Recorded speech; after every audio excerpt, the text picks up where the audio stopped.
you learned very early how to survive without warmth.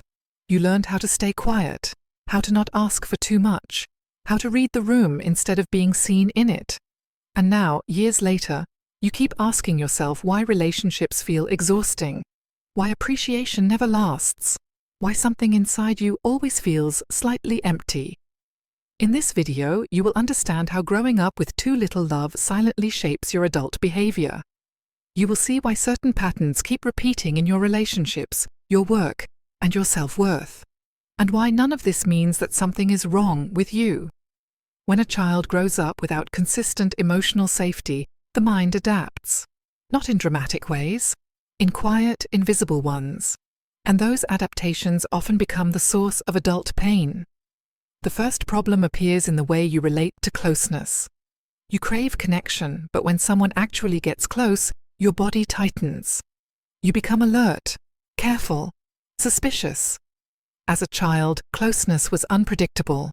Love could disappear, turn cold, or come with conditions. So your nervous system learned that intimacy equals danger. You might date people who are emotionally unavailable because distance feels familiar. Or you might pull away the moment someone wants more from you. And then you wonder why you feel lonely even when you're not alone. That's why connection feels unsafe, and why love never fully relaxes you. And here you start to notice another detail.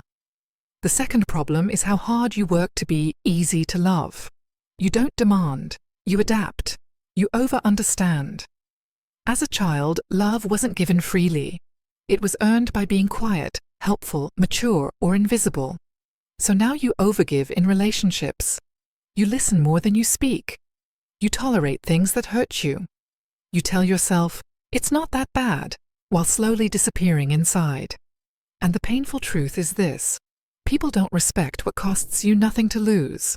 That's why you feel unappreciated, because you learned to exist without taking up space. But this is only part of the picture. The third problem shows up in your relationship with yourself. You struggle to feel solid. You might look confident on the outside, but inside, you constantly question your value. As a child, your feelings weren't mirrored.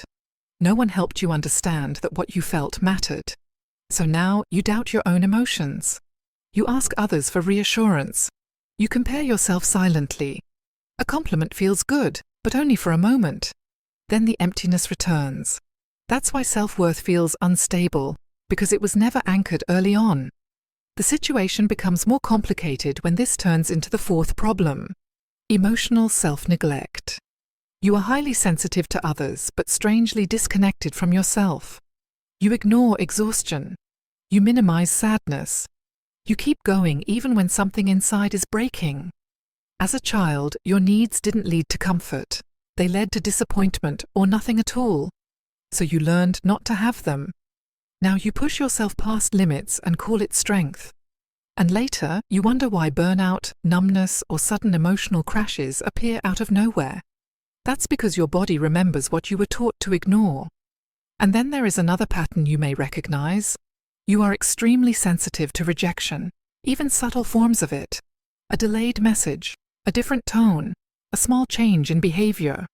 Your mind instantly starts searching for what you did wrong. As a child, emotional distance felt threatening.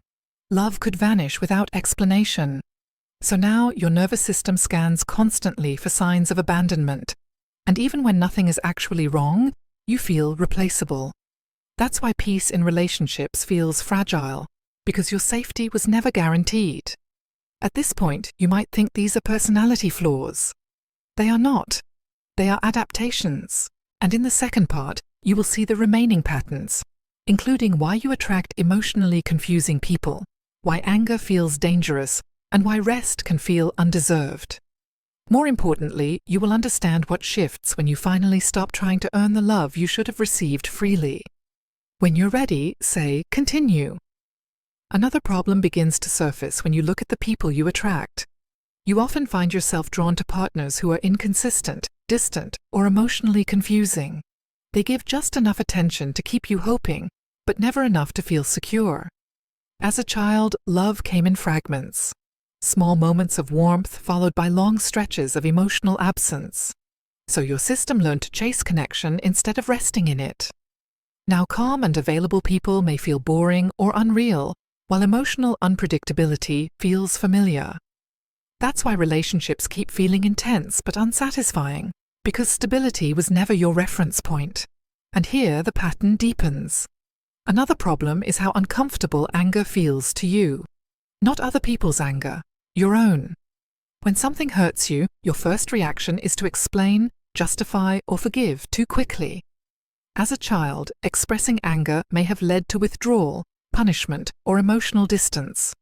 So you learned that anger threatens connection. Now you suppress it until it turns into resentment, self-blame, or sudden emotional explosions that surprise even you. That's why boundaries feel so hard, because saying "this hurts" once felt dangerous. And there is something even quieter beneath this. You struggle with rest, not because you are lazy, but because slowing down makes you uncomfortable. Stillness gives space for feelings you learned to survive without. As a child, you had to stay alert, to notice moods, to adapt, to stay useful. Now, doing nothing feels undeserved. Productivity feels safer than presence. And when you finally stop, guilt or emptiness appears. That's why peace feels unfamiliar, because your nervous system associates safety with effort. And then comes the final problem, the one that ties all the others together. You confuse love with endurance. You stay longer than you should. You tolerate emotional coldness. You wait for people to change. Because as a child, leaving emotionally was not an option. You had to stay and hope. So now you mistake patience for loyalty and suffering for depth. And slowly you abandon yourself while calling it commitment. That's why relationships feel draining, because you learned to survive, not to choose. None of this means you are broken. It means you adapted brilliantly to a situation that required strength long before you were ready. But here is the insight that changes everything. The patterns you developed were meant to protect you, not define you. You can't change what you lacked, but you can change what you keep repeating. When you start noticing these mechanisms without judging yourself, something shifts. You stop chasing love that feels familiar and begin recognizing love that feels safe. You stop earning connection and start allowing it. And for the first time, you don't just survive relationships, you experience them. You can't change the past, but when you understand how it shaped you, it loses its power to control you. And that is where real strength begins.